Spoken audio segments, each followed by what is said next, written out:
Some time ago in China, there was an emperor of note. The story I am going to tell you happened a great many years ago, so it is well to hear it now before it is forgotten. The emperor's palace was the most beautiful in the world. It was built entirely of porcelain and very costly, but so delicate and brittle that whoever touched it was obliged to be careful. In the garden could be seen the most singular flowers, with pretty silver bells tied to them, which tinkled so that everyone who passed could not help noticing the flowers. Indeed, everything in the emperor's garden was remarkable, and it extended so far that the gardener himself did not know where it ended. Those who traveled beyond its limits knew that there was a noble forest with lofty trees, slooping down to the deep blue sea, and a great ship sailed under the shadow of its branches. In one of these trees lived a nightingale, who sang so beautifully that even the poor fishermen, who had so many other things to do, would stop and listen. Sometimes, when they went at night to spread their nets, they would hear her sing and say, "Oh, is not that beautiful?" But when they returned to their fishing, they forgot the bird until the next night. Then they would hear it again and exclaim, "Oh, how beautiful is the nightingale's song!" Travelers from every country in the world came to the city of the emperor, which they admired very much, as well as the palace and gardens. But when they heard the nightingale, they all declared it to be the best of all. And the travelers, on their return home, related what they had seen, and learned men wrote books containing descriptions of the town, the palace, and the gardens. But they did not forget the nightingale, which was really the greatest wonder. And those who could write poetry composed beautiful verses about the nightingale, who lived in a forest near the deep sea. The books traveled all over the world, and some of them into the hands of the emperor. And he sat in his golden chair, and as he read, he nodded his approval for every moment. For it pleased him to find such a beautiful description of his city, his palace, and his gardens. But when he came to the words, "The nightingale is the most beautiful of all," he exclaimed, "What is this? I know nothing of any nightingale. Is there such a bird in my empire? And even in my garden, I have never heard of it. Something, it appears, may be learnt from books." Then he called one of his lords in waiting, who was so high-bred that when any in an inferior rank to himself spoke to him, or asked him a question, he would answer "Pooh," which means nothing. "There is a very wonderful bird mentioned here, called a nightingale," said the emperor. "They say it is the best thing in my kingdom. Why have I not been told of it?" "I have never heard of the name," replied the cavalier. "She has not been present at court." "It is my pleasure that she shall appear this evening," said the emperor. "The whole world knows what I possess better than I do myself." "I have never heard of her," said the cavalier, "yet I will endeavor to find her." But where was the nightingale to be found? The nobleman went upstairs and down, through halls and passageways. Yet none of those whom he met had heard of the bird. So he returned to the emperor and said that it must be a fable invented by those who had written the book. "Your imperial majesty," said he, "cannot believe everything contained in books. Sometimes they are only fiction, or what is called the black art." "But the book in which I have read this account," said the emperor, "was sent to me by the great and mighty emperor of Japan, and therefore it cannot contain a falsehood. I will hear the nightingale. She must be here this evening. She has my highest favor, and if she does not come, the whole court shall be trampled upon after supper has ended." "Sing pay," cried the lord in waiting, and again he ran up and down the stairs, through all the halls and corridors, and half the court ran with him, for they did not like the idea of being trampled upon. There was a great inquiry about this wonderful nightingale, whom all the world knew, but who was unknown to the court. At last they met with a poor little girl in the kitchen, who said, "Oh, yes, I know the nightingale quite well. Indeed, she can sing. Every evening I have permission to take home to my poor sick mother the scraps from the table. She lives down by the seashore, and as I can't come back I feel tired, and I sit down in the wood to rest, and listen to the nightingale's song. Then the tears come into my eyes, and it is just as if my mother kissed me. Little maiden, said the lord in waiting, I will obtain for you constant employment in the kitchen, and you shall have permission to see the emperor dine, if you will lead us to the nightingale, for she is invited for this evening to the palace." So she went into the wood, where the nightingale sang, and half the court followed her. As they went along, a cow began lowing. "Oh," said the young courtier, we have found her. What wonderful power for such a small creature! I have certainly heard it before." "No, this is only a cow lowing," said the little girl.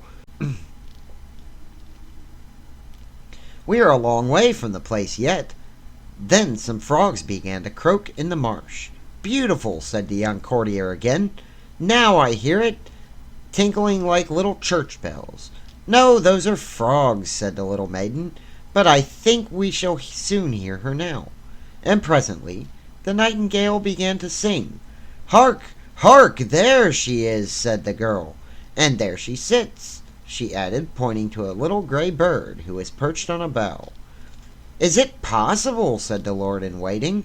"I never imagined it would be a little plain simple thing like that. She has certainly changed color at seeing so many grand people around her." "Little nightingale," cried the girl, raising her voice, "our most gracious emperor wishes you to sing before him." "With the greatest pleasure," said the nightingale, and began to sing more delightfully. "It sounds like tiny glass bells," said the lord in waiting, "and see how her little throat works. It is surprising that we have never heard this before. She will be a great success at court." "Shall I sing once more before the emperor?" asked the nightingale, who thought he was present.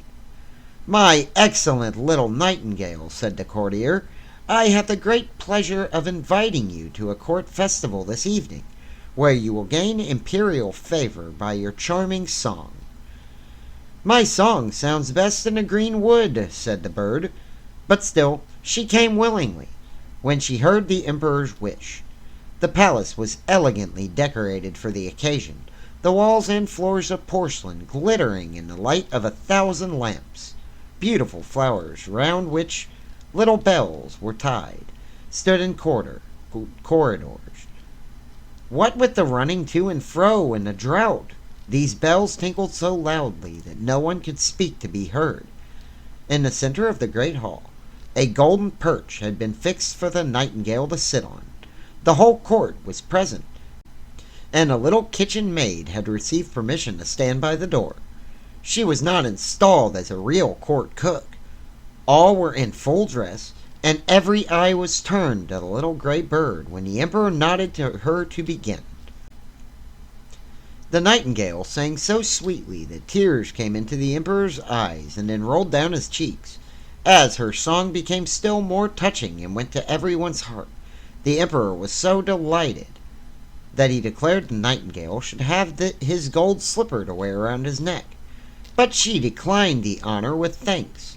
She had been sufficiently rewarded already. "I have seen tears in my emperor's eyes," she said. "This is my richest reward. An emperor's tears have wonderful power, and are quite sufficient honor for me." And then she sang again more enchantingly than ever. "That singing is a lovely gift," said the ladies of the court to each other, and then they took water in their mouths to make them utter the gargling sound of the nightingale when they spoke to anyone, so that they might fancy themselves nightingales. And the footmen and chambermaids also expressed their satisfaction, which is saying a great deal, for they are very difficult to please. In fact, the nightingale's visit was most successful. She was now to remain at court, to have her own cage, with liberty to go out twice a day, and once during the night. 12 servants were appointed to attend her on these occasions, who each held her by a silken string fastened to her leg. The great singing kite! Oh, sorry. There was certainly not much pleasure in this kind of flying. The whole city spoke of the wonderful bird, and when two people met, one said, "Nightin," and the other said, "Gale." And they understood what was meant, for nothing else was talked of. 11 peddlers' children were named after her, but not of them could sing a note. One day the emperor received a large packet on which was written, "The Nightingale." "Here is no doubt a new book about our celebrated bird," said the emperor. But instead of a book, it was a work of art contained in a casket, an artificial nightingale made to look like a living one, and covered all over with diamonds, rubies, and sapphires. As soon as the artificial bird was wound up, it could sing like the real one, and could move its tail up and down, which sparkled with silver and gold. Round its neck hung a piece of ribbon, on which was written, "The Emperor of China's nightingale is poor compared with that of the Emperor of Japan's." "This is very beautiful," exclaimed all who saw it, and he who had brought this artificial bird received the title of Imperial Nightingale, bringer in chief. "Now they must sing together," said the court, "and what a duet it will be!" But they did not get on well. For the real nightingale sang in its own natural way, but the artificial bird sang only waltzes. "This is not a fault," said the music master. "It is quite perfect to my taste." So then it had to sing alone, and was as successful as the real bird. Besides, it was so much prettier to look at, for it sparkled like bracelets and breastpins. 33 times did it sing the same tunes without being tired. The people would gladly have heard it again, but the emperor said the living nightingale ought to sing sometimes. But where was she? No one had noticed her when she flew out at the open window back to her own green woods. "What strange conduct!" said the emperor, when her flight had been discovered, and all the courtiers blamed her, and said she was a very ungrateful creature. "But we have the best bird after all," said one, and then they would have the bird sing again, although it was the 34th time they had listened to the same piece, and even then they had not learned it, for it was rather difficult.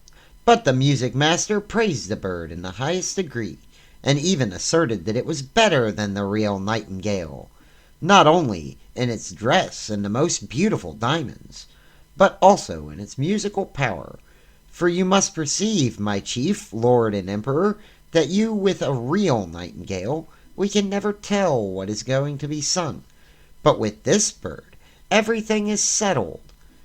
It can be opened and explained, so that people may understand how the waltzes are formed, and why one note follows upon another." "This is exactly what we think," they all replied, and then the music master received permission to exhibit the bird to the people on the following Sunday, and the emperor commanded that they should be presented to hear it sing. When they heard it, they were like people intoxicated. However, it must have been with drinking tea, which is quite a Chinese custom. They all said, "Oh," and held up their forefinger and nodded. But a poor fisherman who had heard the real nightingale said, "It sounds prettily enough, and the melodies are all alike. Yet there seems something wanting. I cannot exactly tell what." And after this, the real nightingale was banished from the empire, and the artificial bird placed on a silk cushion close to the emperor's bed. The presents of gold and precious stones which had been received with it were round the bird, and it was now advanced to the title of Little Imperial Toilet Singer, and to the rank of number 1 on the left hand. For the emperor considered the left side, on which the heart lies, as the most noble, and the heart of an emperor is in the same place as that of the other people. What? Hurry up.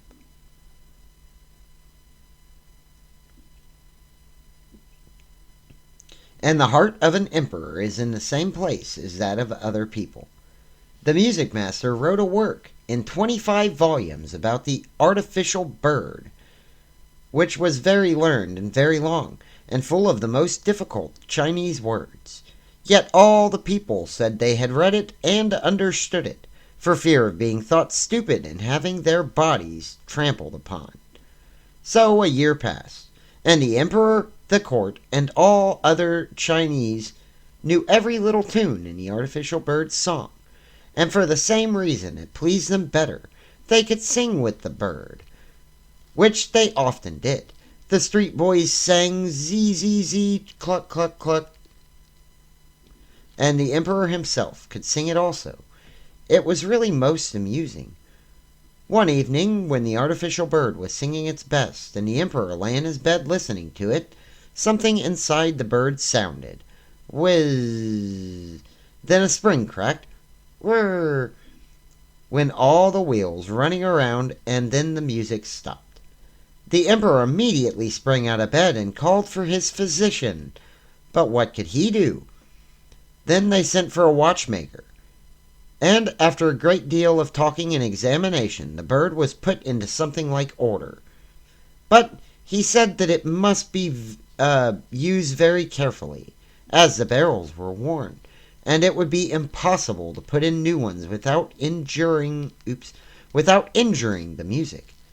Now there was great sorrow, as the bird could only be allowed to play once a year, and even that was dangerous for the works inside it.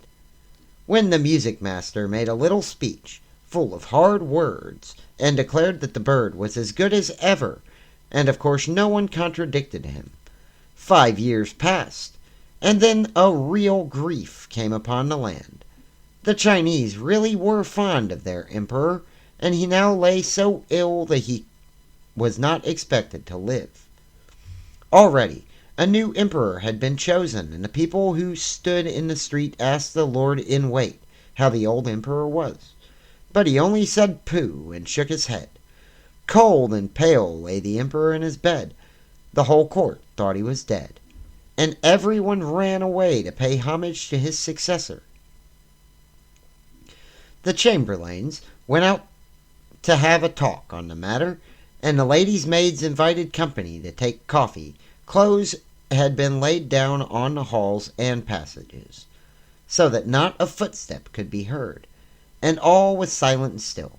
But the emperor was not yet dead, although he lay white and stiff on his gorgeous bed, with the long velvet curtains and heavy gold tassels.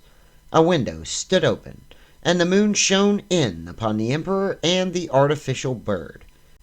The poor emperor, finding he could scarcely breathe with a strange weight on his chest, opened his eyes and saw Death sitting there. He had put on the emperor's golden crown, and held in one of his hands his sword of state, in the other his beautiful banner. All around the bed, and peeping through the long velvet curtains, were a number of strange heads, some very ugly, and others lovely and quite and gentle looking. Those were the emperor's good and bad deeds, which stared him in the face now.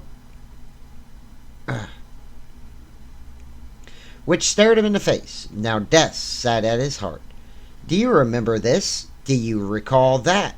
they asked one after another, thus bringing to his remembrance circumstances that made the perspiration stand on his brow.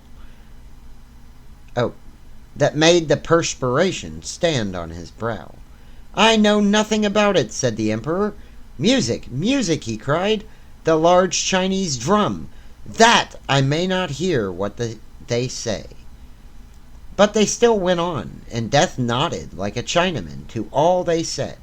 "Music, music," shouted the emperor. "You little precious golden bird, sing, pray sing. I have given you gold and costly presents. I have even hung my golden slipper round your neck. Sing, sing!" But the bird remained silent. There was no one to wind it up, and therefore it could not sing a note. Death continued to stare at the emperor with his cold, hollow eyes, and the room was fearfully still. Suddenly there came through the open window the sound of sweet music. Outside on the bough of a tree sat the living nightingale. She had heard the emperor's she had heard of the emperor's illness, and was therefore come to sing to him of hope and trust. And as she sung, the great shadows grew paler and paler. The blood in the emperor's veins flowed more rapidly, and gave life to his weak limbs.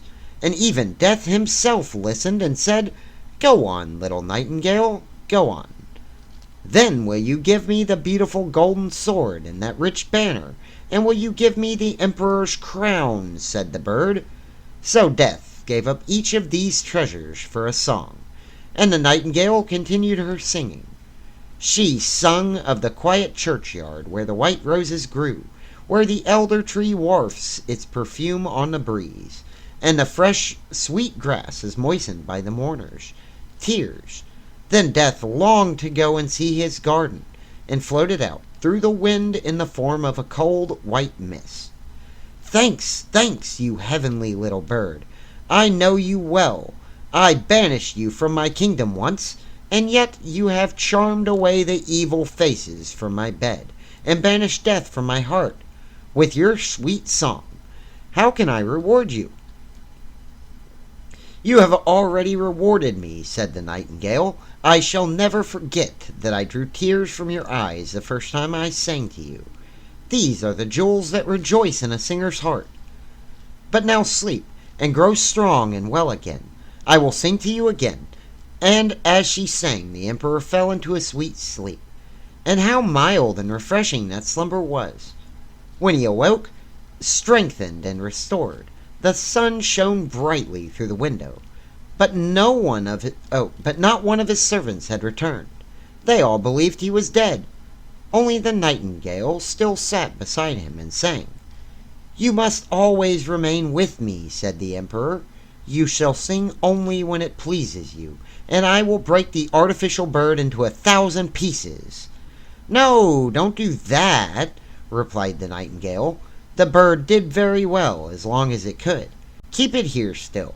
I cannot live in the palace and build my nest, but let me come when I like. I will sit on a bough outside your window in the evening and sing to you, so that you may be happy and have thoughts full of joy. I will sing to you of those who are happy and those who suffer, of the good and the evil who are hidden around you. The little singing bird flies far from you in your court to the home of the fisherman and the peasant's cow. I love your heart better than your crown, and yet something holy lingers around that also. I will come, I will sing to you, but you must promise me one thing." "Everything," said the emperor, having dressed himself in his imperial robes, stood with the hand that held the heavy golden sword pressed to his heart. "I only ask one thing," she replied. "Let no one know that you have a little bird who tells you everything. It will be best to conceal it." So saying, the nightingale flew away. The servants now came in to look at the dead emperor, when lo, there he stood, and to their astonishment said, "Good morning." Thank you so much for watching. That was The Nightingale by Hans Christian Andersen. I changed the intro a little bit because I didn't like the way it was worded. But other than that, that was the original one from 1872. I hope you enjoyed it. Bye.